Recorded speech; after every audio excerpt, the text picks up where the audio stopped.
নমস্কাৰ daily job notification চেনেললৈ আপোনালোকক পুনৰ স্বাগতম জনাইছোঁ।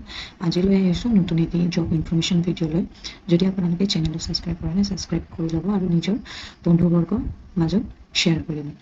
ষ্টেট চাইল্ড প্ৰটেকশ্যন ছ'চাইটি আছামৰ কেইটামান পষ্ট মুকলি হৈছে। অলৰেডি ইয়াৰ ফৰ্ম ফিল আপ আৰম্ভ হৈছে আৰু ইয়াতে পষ্টকেইটা থাকিব চেয়াৰমেন আৰু মেম্বাৰৰ কাৰণে চাইল্ড ৱেলফেয়াৰ কমিটিৰ আৰু Social Worker of Juvenile Justice Board JJB of Assam. Child Welfare Committee কাৰণে ইয়াতে ডিষ্ট্ৰিক্ট ৱাইজ টোটেল 24 ডিষ্ট্ৰিক্টৰ কাৰণে বিভিন্ন পদসমূহ আছে। আপোনালোকে ভিডিঅ'টো এবাৰ পজ কৰি চাই ল'ব, কাৰণ কি মই ভিডিঅ'টো অলপ শ্বৰ্ট বনাব খুজিছোঁ। মই পিডিএফটো কমেণ্ট ছেকশ্যনত দি দিম, আপোনালোকে চাব, নহ'লে ভিডিঅ'টো এবাৰ পজ কৰি কিনে চাই ল'ব।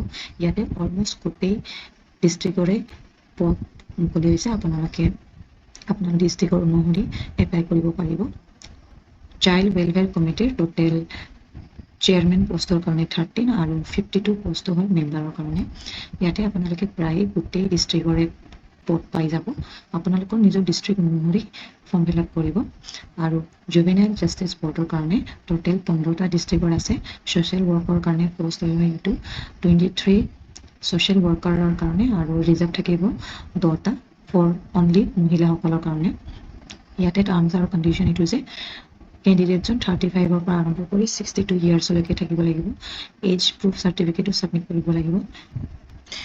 এডুকেশ্যনেল কোৱালিফিকেশ্যন থাকিব আপোনাৰ ডিগ্ৰী থাকিব লাগিব, চাইল্ড চাইক'লজি বা চাইকিয়াট্ৰি, নহ'লে ল' ছ'চিয়েল ৱৰ্ক বা ছ'চিয়লজি আৰু হিউমেন হেল্থ এডুকেশ্যন, নহ'লে হিউমেন ডেভেলপমেণ্ট আৰু special education for differently able children all in practising professional degree in child psychology, নহ'লে চাইকিয়াট্ৰি, নহ'লে law' social work, sociology, human health or education, or human development or special education for differently able children.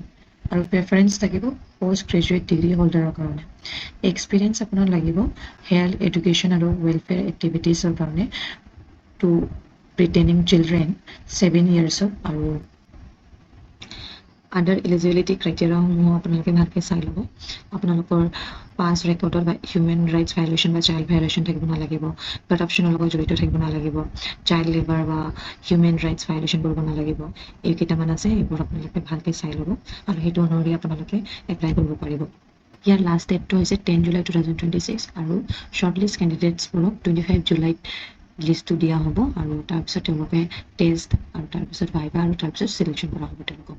আপোনালোকে official ৱেবছাইটটো ভালদৰে check কৰি থাকিব। আৰু এইটো হৈছে ইয়াৰ ষ্টেণ্ডাৰ্ড এপ্লিকেশ্যন ফৰ্ম, এইটো ফিল আপ কৰি কিনে আপোনালোকে ছাবমিট কৰিব লাগিব, আৰু লগতে আপোনালোকৰ যোনটো যিবোৰ ডকুমেণ্টছ আছে সেইবোৰ আপোনালোকে ইয়াৰ লগতে ফটোস্কপি দি কিনে দিব লাগিব। আজিৰ কাৰণে এইখিনিয়ে আছে। ভিডিঅ'টো শেষলৈকে চোৱাৰ কাৰণে অনেক ধন্যবাদ, আৰু নিজৰ বন্ধুবৰ্গৰ মাজত শ্বেয়াৰ কৰিব। পিডিএফটো মই কমেণ্ট ছেকশ্যনত দি দিম, আপোনালোকে ডাউনলোড কৰি চাই ল'ব। ধন্যবাদ।